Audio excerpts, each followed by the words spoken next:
Un reportage de Sarafudine Diallo et Alpha Siagaba. Ce grand format, pour terminer, l'un des doyens du continent est un Guinéen âgé aujourd'hui de 126 ans. Ibrahima Teliba, c'est son nom, il vit à Fougou, au pied de la Dame du Mali. Des recoupements historiques estiment que Ibrahima Teliba serait né vers 1894. Nos reporters Sarafudine Diallo, Kamara Boubacar et Yaya Silla sont allés à la rencontre de notre doyen d'âge pour découvrir les secrets de sa longévité. Suivez. 25 km au pied de la Dame de Mali, Fougou, l'une des 12 communes rurales de Mali. Ici, entre plaine et bas-fond, vit dans le silence le doyen d'âge de la Guinée, voire du continent. L'homme n'a pas d'extrait de naissance, mais des recoupements historiques permettent de lui attribuer 126 ans d'existence. Ibrahima Teliba serait né en 1894. Soit 2 saisons avant la mort du résistant à la pénétration coloniale et dernier almami du Fouta théocratique, Bokari Birobari.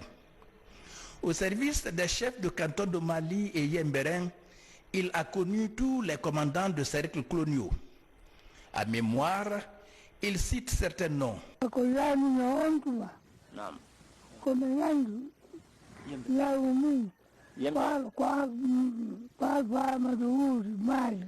Naam. Mama Selu. Naam. Yembele ko woni baba Selu Salim. Pella ko Seku Yaya. Pella Sagala. Baba Nyakago. Nurabaya. Alfa Sali Wora. Alfa Maseli Wora. Kendo poto ko mutu bulaje. Elikibo. Ponga nduma poto be.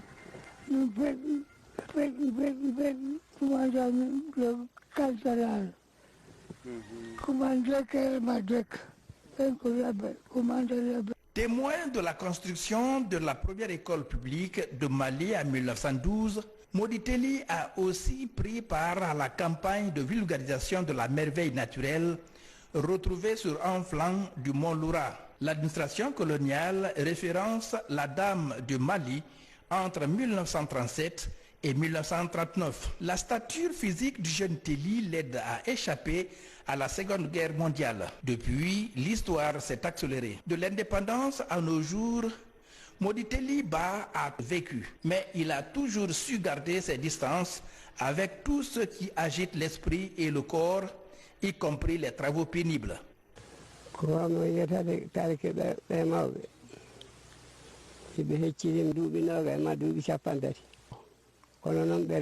que je retiens, c'est qu'il est plus âgé que moi, de 20 à 30 ans. Il était souvent au service des chefs. Il a 4 enfants, des trentaines de petits-fils et arrière-fils.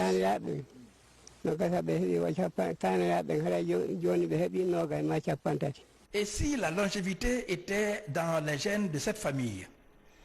El Hadj Abdelba, lui, a 106 aujourd'hui. Il est le petit frère de Teli. Mais pour ce dernier, la longévité est liée à l'hygiène de vie et au choix alimentaire. Le doyen évite les produits d'assaisonnement, l'huile, le sucre et la viande non séchée.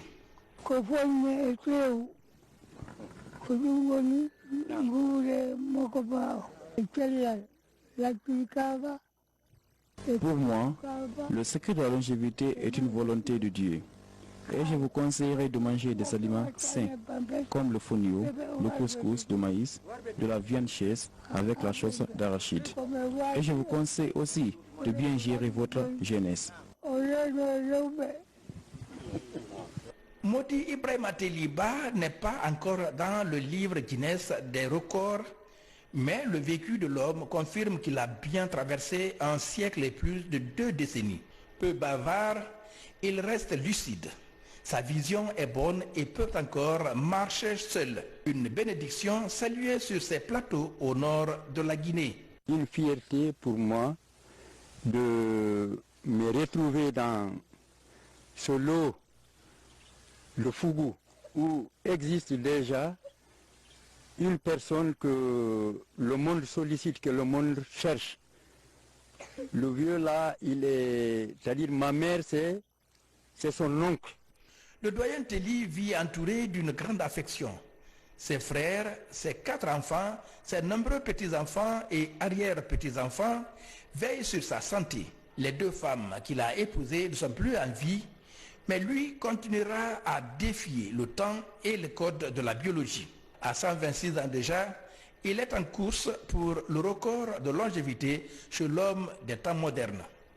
Donc j'éprouve encore une fois un sentiment de joie, un sentiment de satisfaction, un réconfort moral.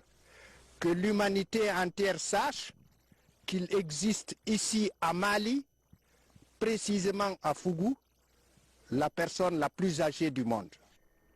Ce patrimoine international, témoin de l'histoire d'une partie de notre pays, le Fouta a toute sa vie au service des autorités traditionnelles d'alors.